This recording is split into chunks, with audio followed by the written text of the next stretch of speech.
है वह है समास।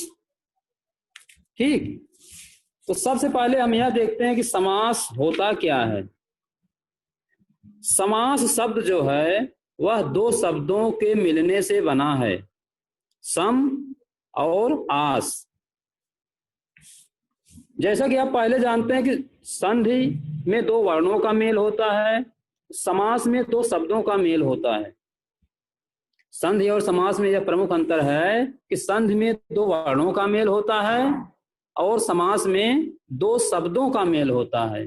जब दो या दो से अधिक शब्द मिलकर एक नया शब्द बना लेते हैं और उनके बीच से विभक्तियों का लोप हो जाता है, तब उसे हम समास कहते हैं। ठीक, तो जैसे समास हमने बताया कि इसका अर्थ यह दो शब्दों के मिलने से बना है, सम और आस। सम का अर्थ होता है समीप में, आस एक धातु होती है जिसका अर्थ होता है होना। आस धातु है, अस्त अस्त संत जो रूप चलता है इसी धातु से चलता है, तो आस का अर्थ होता है होना। जब दो शब्द समीप होते हैं तब उसे हम समास कहते हैं। समीप होने में कुछ नियम होते हैं, उनके बीच जो विभक्तियां होती हैं वह इनका लोप हो जाता है। तो इस तरह से अगर हमको परिभाषा में लिखना चाहें तो इसको इस तरह से कह सकते हैं कि दो या दो से अधिक शब्दों के मिलने से बने हुए नए शब्द को समास कहते हैं। ठीक है, तो समास के कुछ उसमें और शब्द आते हैं जिसे हम सामासिक पद या समस्त पद, समास विग्रह आदि के नाम से जानते हैं। तो पहले हम यह देखते हैं कि समास में जो है सामासिक पद या समस्त पद क्या है। ठीक, तो सामासिक पद का मतलब यह होता है कि समास के नियमों से बना शब्द सामासिक शब्द या समस्त पद कहलाता है। जैसे एक चीज और आप लोग सुन लीजिए कि पद और शब्द दोनों एक ही चीजें होती हैं, लेकिन दोनों में थोड़ा सा अंतर होता है। पद किसे कहेंगे और शब्द किसे कहेंगे। जब कोई शब्द किसी वाक्य में आता है या दो से अधिक शब्दों से मिलकर होता है तब उसे तो हम कहते हैं, लेकिन अगर कोई शब्द स्वतंत्र रूप से आ रहा है तब उसे हम शब्द कहेंगे। जैसे राम एक शब्द है, राम को हम पद नहीं कहेंगे। लेकिन अगर यह कहा जाए कि राम विद्यालय जाता है में राम एक पद है, वह शब्द नहीं है बल्कि एक पद है। जब कोई शब्द वाक्य में बधा होता है या दो से अधिक शब्दों के साथ आता है तब उसे हम पद कहते हैं। ठीक, इसलिए बार बार आपको यह मिलेगा कि समस्त पद, सामासिक पद। तो इसलिए हमने बताया कि पद क्या होता है। पद में बहुत ज्यादा आपको परेशान होने की बात नहीं है। पद एक शब्द ही है, लेकिन वह दो या दो से अधिक शब्दों से मिलकर बनता है। जब कोई शब्द तब उसे हम पद कहते हैं। तो अब यह देखते हैं कि समास विग्रह क्या होता है। समास विग्रह किसे कहते हैं। ठीक, समस्त पद के सभी पदों को अलग अलग किए जाने की प्रक्रिया समास विग्रह कहलाती है। विग्रह का अर्थ वैसे भी होता है कि अलग करना, जिसको हम संधि में विच्छेद कहते हैं, समास में उसी को हम विग्रह कहते हैं।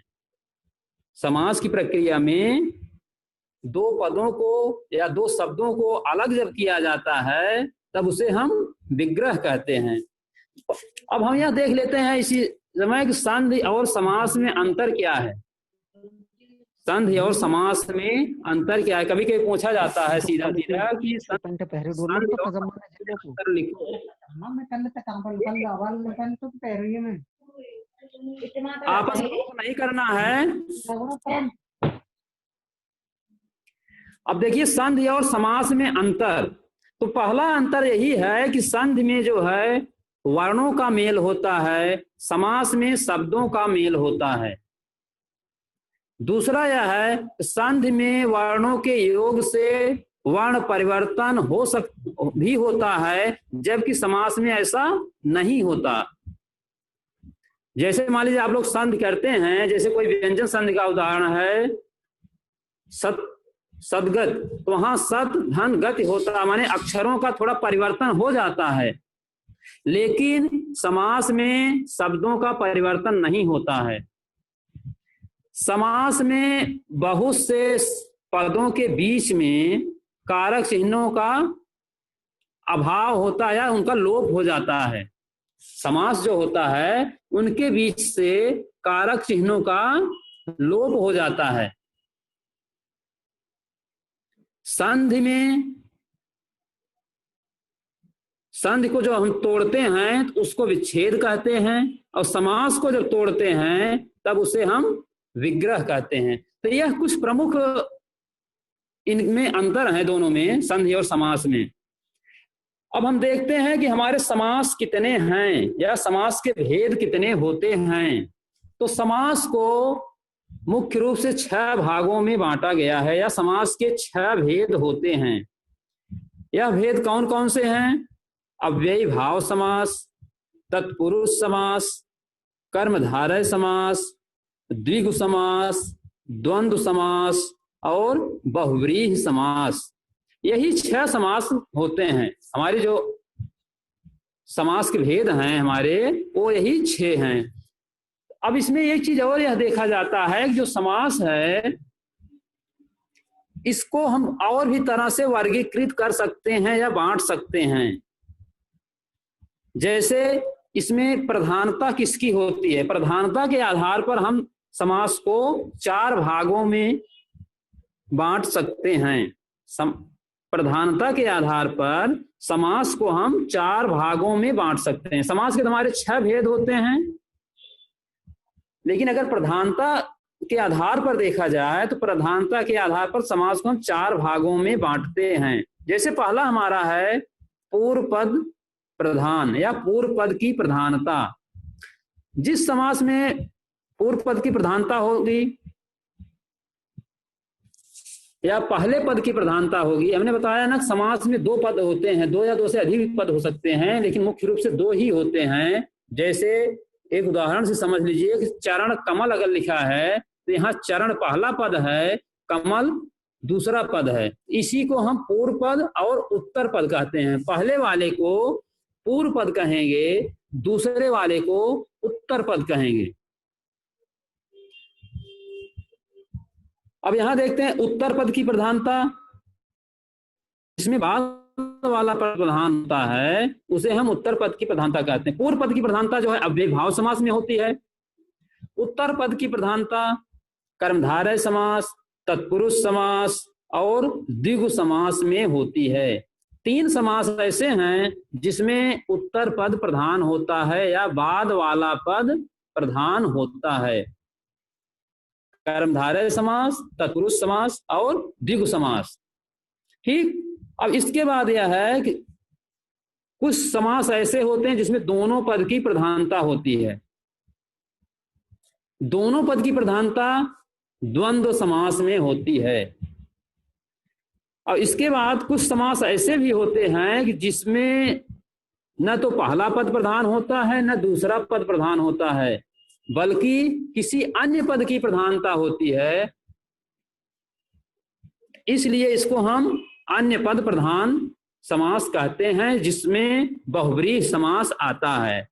इस तरह से हम अगर देखें कि पदों की प्रधानता के आधार पर समास का वर्गीकरण, इसको हम 4 भागों में बांटते हैं। पहला है पूर्व पद प्रधान, दूसरा उत्तर पद प्रधान, तीसरा दोनों पद प्रधान और चौथा है अन्य पद प्रधान। इस तरह से प्रधानता के आधार पर समास 4 प्रकार के होते हैं। तो अब हम यहां देखते हैं कि हमारा पहला जो समास है अव्ययी भाव समास, वह क्या है या अव्ययी भाव समास किसे कहते हैं। तो जिस समास में पहला पद प्रधान होता है और प्रधानता के साथ साथ पहला पद अव्यय भी होता है, जिस समास में पहला पद अव्यय हो या पहला पद प्रधान हो उसे हम अव्ययी भाव समास कहते हैं। इसके नाम से ही है कि अव्ययी भाव, माने इसमें पहला पद जो होता है वह अव्यय होता है, इसीलिए इसको हम अव्ययी भाव समास कहते हैं।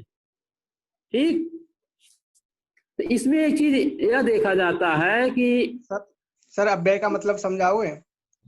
हाँ, देखो अव्यय क्या होता है इसको भी हम थोड़ा देख लेते हैं कि अव्यय वे शब्द होते हैं जिस पर लिंग वचन कारक का कोई प्रभाव नहीं पड़ता है।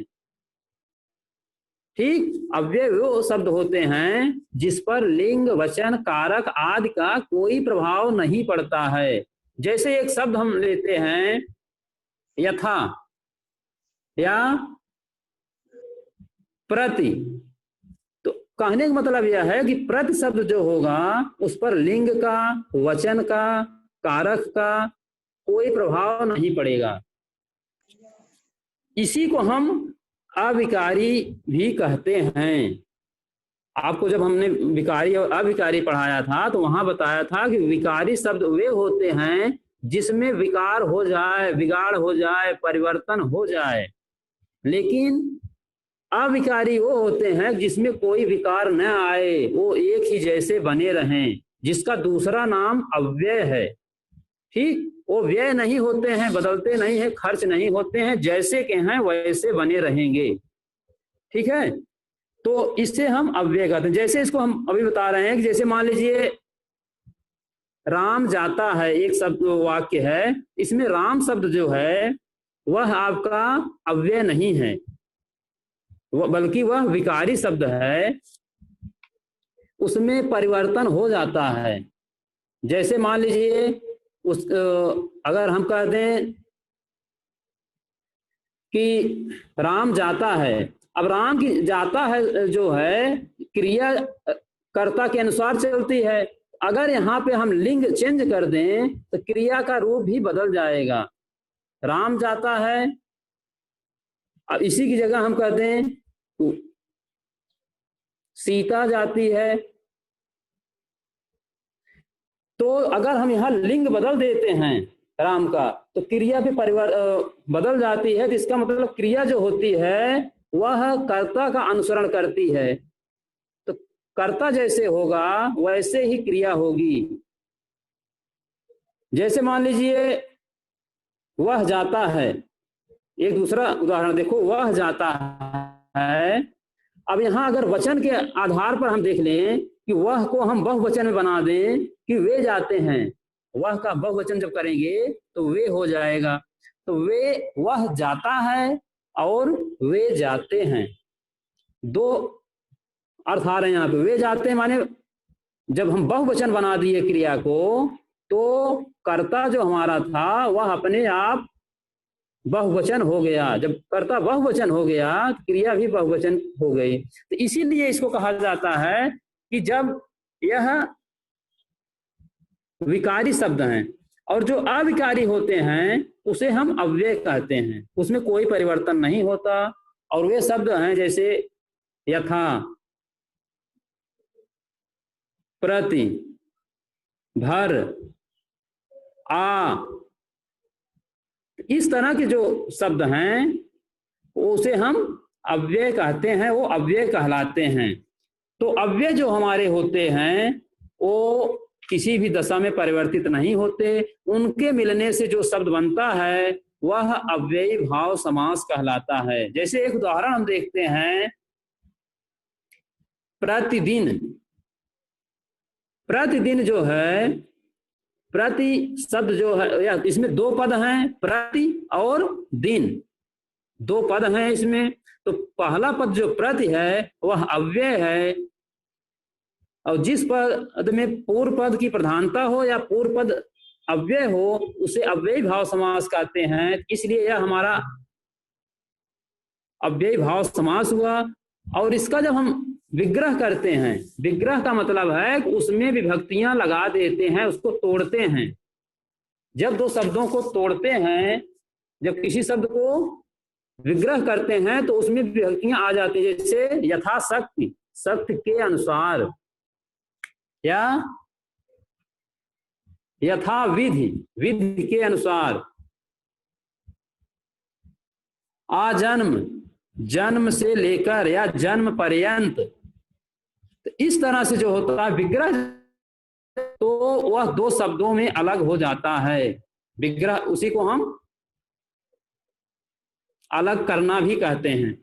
तो इसके और उदाहरणों में जैसे यथासंभव, अनुरूप, भरपेट,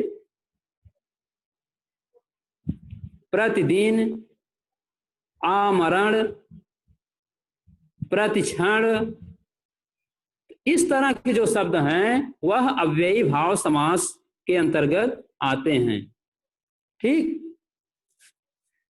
एक चीज और आप लोगों को मालूम होना चाहिए कि जो द्विरुक्त शब्द होते हैं, द्विरुक्त माने, द्विरुक्त का मतलब होता है जो दो बार आते हैं, वो प्रायः अव्यय होते हैं, जैसे घर घर, पल पल, क्षण क्षण।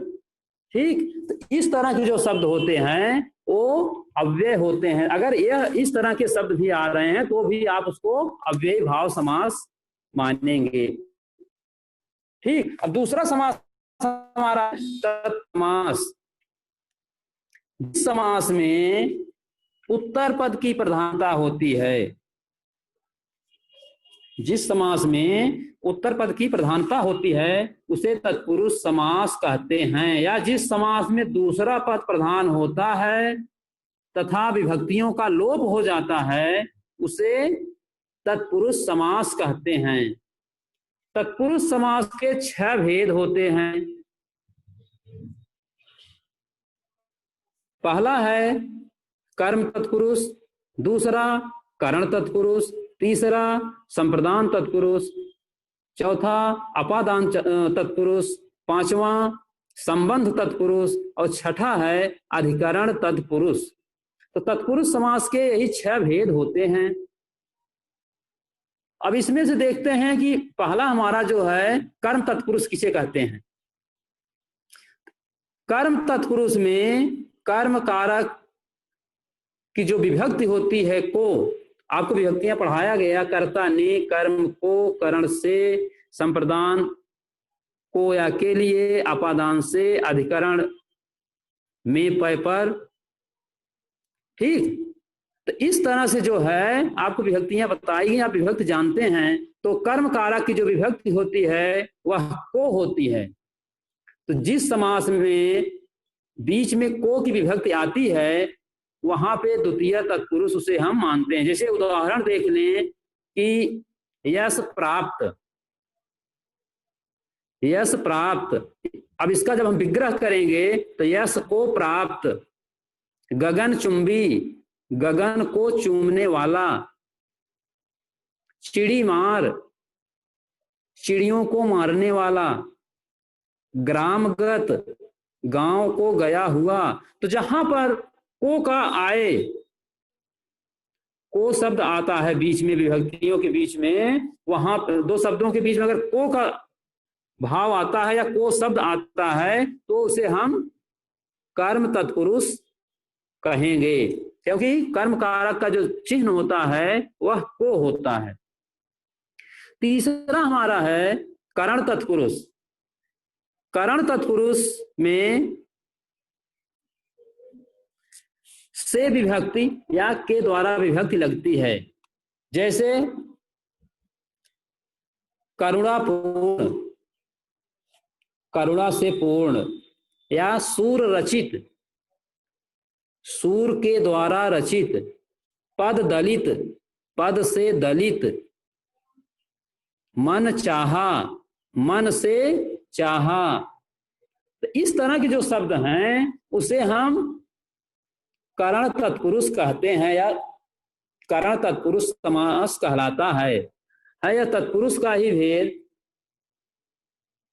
लेकिन तत्पुरुष समास में यह करण तत्पुरुष के अंतर्गत आता है। और इसी तत्पुरुष में चौथा है, माने तीसरा है संप्रदान तत्पुरुष। जिस तत्पुरुष में संप्रदान कारक की विभक्ति के लिए का प्रयोग होता है या विग्रह करने पर उसमें के लिए का भाव आता है, उसे हम संप्रदान तत्पुरुष कहते हैं। जैसे उदाहरण देखते हैं, प्रयोगशाला, प्रयोग के लिए शाला,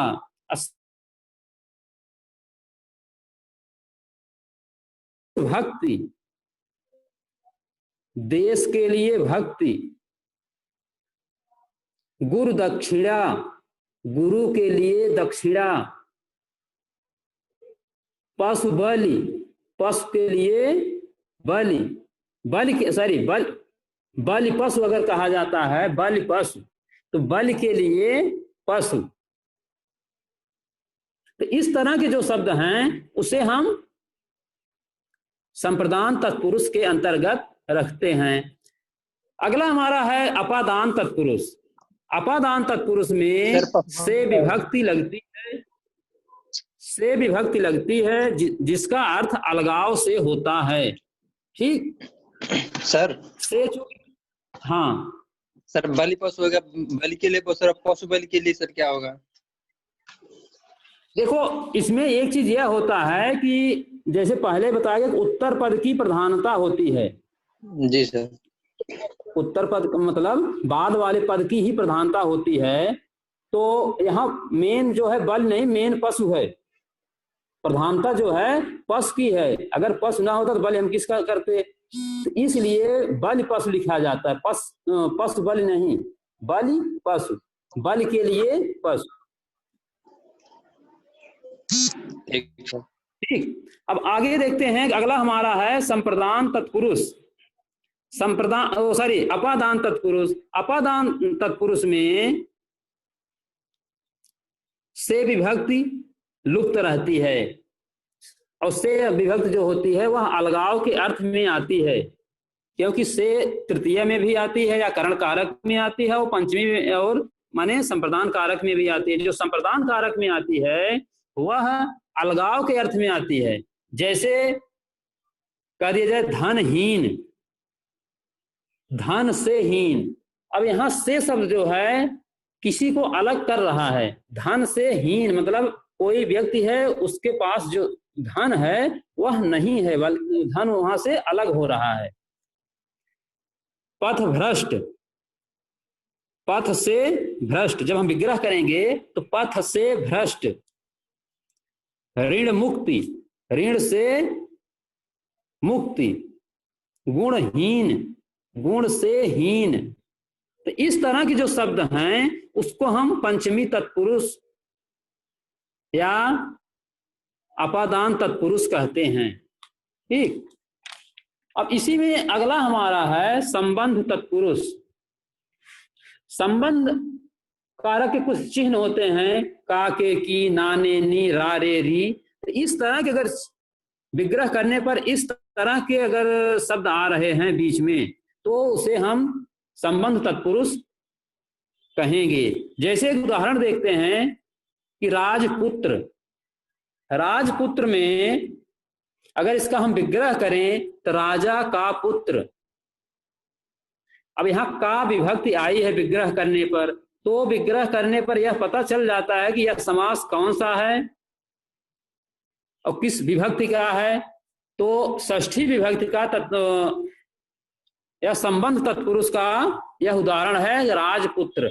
या देश रक्षा, देश की रक्षा, जब विग्रह करेंगे तो देश की रक्षा। विद्यासागर, विद्या का सागर। विद्यालय, विद्या का आलय, आलय माने घर होता है। राजकुमार, राजा का कुमार। तो इस तरह के जो शब्द हैं उसे हम संबंध तत्पुरुष के अंतर्गत रखते हैं। अगला है हमारा इसी में अधिकरण तत्पुरुष या सप्तमी तत्पुरुष भी इसे कहते हैं। तो इस समास में अधिकरण कारक का चिन्ह में, पय, पर विग्रह करने पर आता है, लेकिन जब समास बनाते हैं तो इन चिन्हों का लोप हो जाता है। तो जैसे शोक मग्न, शोक में मग्न, पुरुषोत्तम, पुरुषों में उत्तम। तो इस तरह से अगर आप कोई भी शब्द है उसका जब विग्रह कर देंगे अपने आप उसे पता चलेगा कि यह कौन सा समास है। जैसे मान लीजिए धर्मवीर, धर्मवीर शब्द लिख दिया गया तो धर्म में वीर, अब इसको हम धर्म का वीर नहीं कहेंगे, धर्म का कोई वीर नहीं होता बल्कि धर्म में वीर है। या लोकप्रिय, लोक में प्रिय है। तो ऐसे जो शब्द होते हैं धर्मवीर, लोकप्रिय, गृह प्रवेश, शोकमग्न, यह हमारे अधिकरण कारक या तत्पुरुष समास के उदाहरण माने जाते हैं, उदाहरण हैं। ठीक, तो अब इसके बाद हमारा अगला समास जो है वह है कर्मधारय समास। कर्मधारय समास। अब कर्मधारय समास किसे कहते हैं? जिस समास में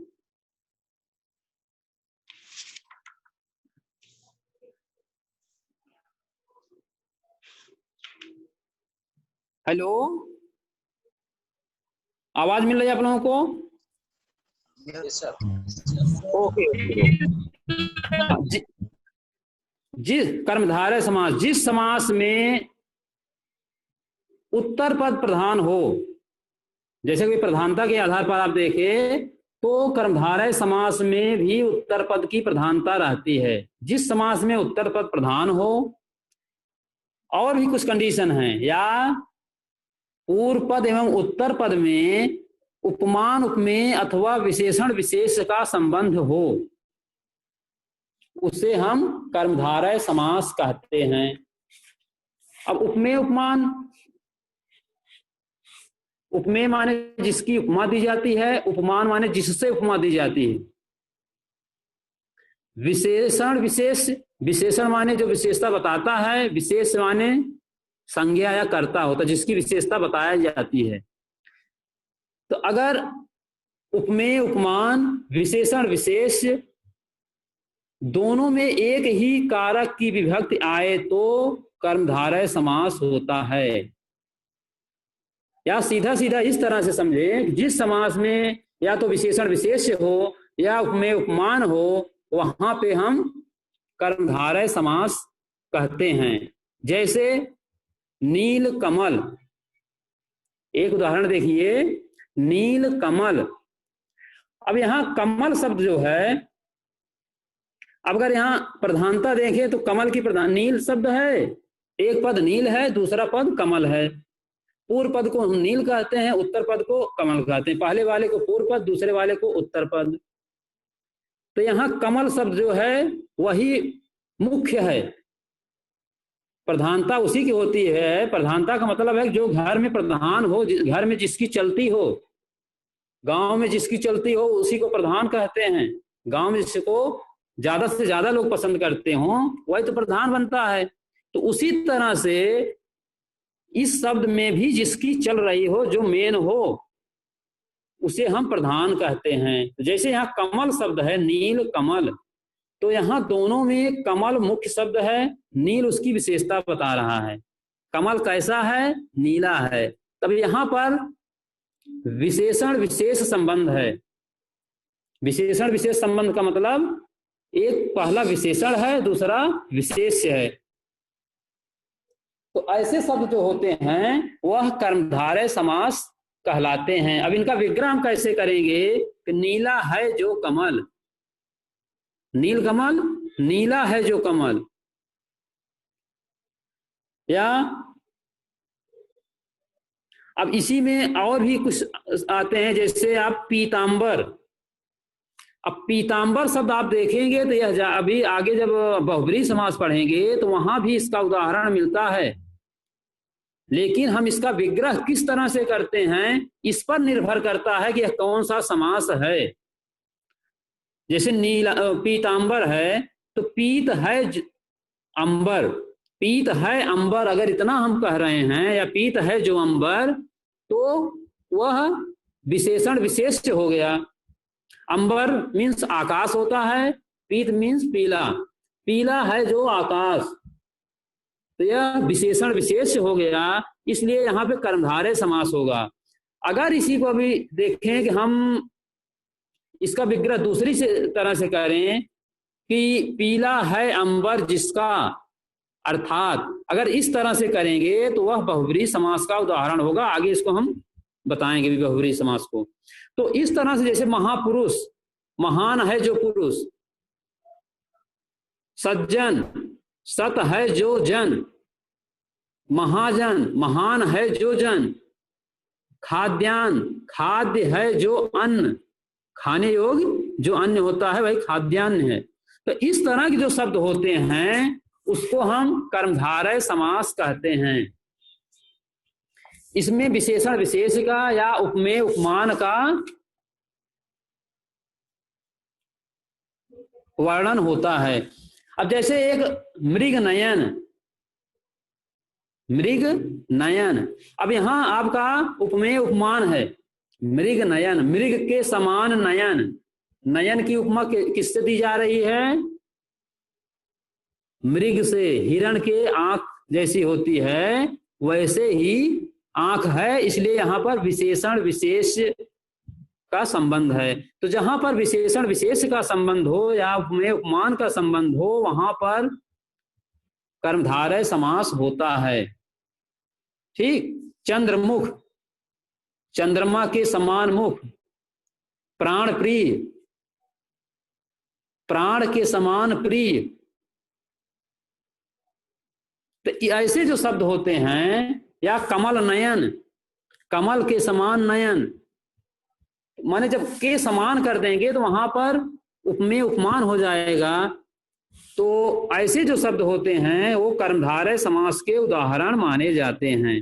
अब इसके बाद अगला जो हमारा है द्विगु समास। द्विगु समास किसे कहेंगे? जिस समास में पूर्व पद या पहला पद संख्यावाची हो और संपूर्ण पद समूह का बोध कराता हो, द्विगु समास कहलाता है। जैसे माने इसमें एक पहला पद जो होगा वह संख्यावाची होगा और संपूर्ण पद जो है समूह का बोध कराएगा। जैसे द्विगु, द्विगु जो शब्द है, द्विगु, द्वि माने होता है दो, गु माने गाय, दो गायों का समूह। द्विगु माने दो गायों का समूह होता है। सप्तर्षि, सात ऋषियों का समूह। पंचवटी, पांच वट वृक्षों का समूह। पंचवटी की जो कुटिया बनी थी तो वहां 5 वट वृक्ष थे, 5 वट वृक्ष थे, उन्हीं के बीच में कुटिया बनी थी, इसीलिए उसको पंचवटी कहा जाता है। जहां सीता माँ रहती थी उसको पंचवटी कहा जाता है, क्योंकि वहां 5 वट थे, उन्हीं के बीच में एक कुटिया बना के वो रहती थी, इसीलिए उसको पंचवटी कहा जाता है। 5 वटों का वट वृक्ष थे तो 5 वट वृक्षों का समूह। चौराहा, 4 रास्तों का समाहार या समूह। तो ऐसे जो शब्द हैं वो द्विगु समास कहलाते हैं। अठन्नी, 8 आनों का समाहार। सतसई, 700 दोहों का समाहार। पंचामृत, 5 अमृतों का समाहार। पंचतत्व, 5 तत्वों का समाहार या समूह। समाहार मीन्स होता है समूह। ठीक, चाहे आप समाहार कहो चाहे समूह कहो। तो ऐसे जो शब्द हैं जिसमें पहला पद संख्यावाची होता है वह द्विगु समास कहलाता है। हाँ, एक चीज यह भी है, कभी कभी कुछ शब्द ऐसे होते हैं कि वहां भी वो संख्यावाची होते हैं लेकिन वो बहुब्रीहि समास के उदाहरण माने जाते हैं। जैसे मान लो दशानन, त्रिनेत्र, तो वहां कुछ विशेष परिस्थिति आती है कि दशानन किसी एक व्यक्ति को ही कहा जाता है। 10 हैं आनन, फिर यहीं पे होता है कि विग्रह हम कैसे कर रहे हैं। 10 हैं आनन जिसके, अर्थात त्रिनेत्र, तीन है नेत्र जिसके, इस तरह से अगर कोई शब्द है तो उसको हम द्विग समास नहीं कहेंगे, बल्कि वह बहुब्रीहि समास का उदाहरण होगा। अब अगला है हमारा द्वंद्व समास। द्वंद्व समास में दोनों पदों की प्रधानता होती है। जिस समास में दोनों पद प्रधान हो, अर्थात पूर्व पद और उत्तर पद दोनों प्रधान हो, उसे द्वंद्व समास कहते हैं। जैसे माता पिता। अब यहां देखिए, माता पिता में अगर प्रधानता देखी जाए, न तो माता प्रधान है न पिता प्रधान है, बल्कि माता और पिता दोनों प्रधान हैं, दोनों मुख्य हैं।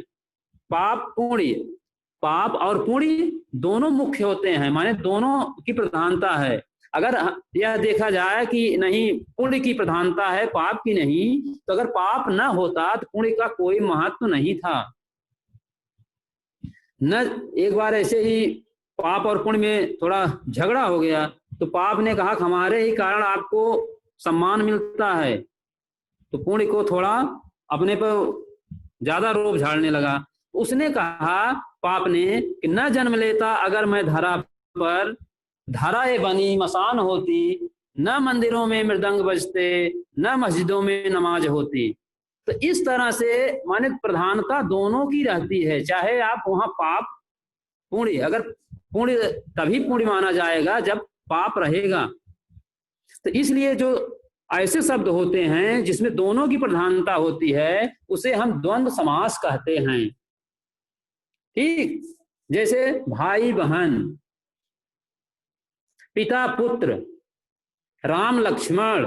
तो इस तरह के जितने शब्द हैं वो उसमें दोनों शब्दों की प्रधानता होती है, इसलिए इसको हम द्वंद्व समास कहते हैं। और एक चीज यह देखना है, जब हम इसका विग्रह करते हैं तो इसमें और शब्द जोड़ा जाता है, बीच में और शब्द इसमें जोड़ दिया जाता है। जैसे माता पिता, तो जब हम विग्रह करेंगे तो माता और पिता, भाई बहन, भाई और बहन। तो इस तरह से जो शब्द होंगे उसे हम द्वंद्व समास के अंतर्गत रखेंगे, या वह द्वंद्व समास कहलाते हैं। फिर अगला इसी में है हमारा बहुब्रीहि समास। बहुब्रीहि समास, जिस समास में किसी भी पद की प्रधानता नहीं होती, जिस समास में किसी भी पद की, माने दो पद होते हैं पूर्व पद और उत्तर पद, तो दोनों में से किसी की प्रधानता नहीं होती, बल्कि किसी अन्य की प्रधानता होती है, किसी तीसरे की प्रधानता होती है, उसे हम बहुब्रीहि समास कहते हैं। जैसे दशानन। अब यहां दस और आनंद दो पद हैं, तो न तो यहाँ पे दस की प्रधानता है न तो आनंद की प्रधानता है। आनंद मीन्स होता है मुख, न तो यहाँ दस की प्रधानता है। अगर दस की प्रधानता होती तो यह द्विग समास हो जाता, आनंद की प्रधानता होती तो यह तत्पुरुष समास, कर्मधारय समास आदि हो जाता। तो इस तरह से इसमें जो है तीसरे पद की प्रधानता होती है, तीसरा पद कोई अन्य होता है। तो इसका विग्रह हम इस तरह से करते हैं, दशानन शब्द है तो दस हैं आनन जिसके, अर्थात, वहां पे अर्थात शब्द लगाते हैं तो एक अर्थ आता है जो किसी एक व्यक्ति का बोध कराता है, या एक वस्तु का बोध कराता है, या एक किसी देव का बोध कराता है, तो उसे हम बहुब्रीहि समास कहते हैं। जैसे दशानन, दस हैं आनंद जिसके, अर्थात रावण। गजानन, गज के समान है मुख जिसके, अर्थात गणेश जी। चंद्रशेखर, चंद्रमा है शिखर पर जिसके, अर्थात शंकर जी। चंद्रशेखर शब्द जो है वह शंकर के लिए आता है, क्योंकि चंद्रमा जो है भगवान शंकर के शिखर पर रहता है। आप लोग देखेंगे तो जब भगवान शंकर की मूर्ति दिखती है तो वहां पे ऊपर चंद्रमा का निशान बना होता है, तो इसलिए उनको चंद्रशेखर कहा जाता है। ठीक, तो इसी तरह से जैसे अभी आप पीताम्बर पढ़ रहे थे, पीताम्बर पढ़ रहे थे, तो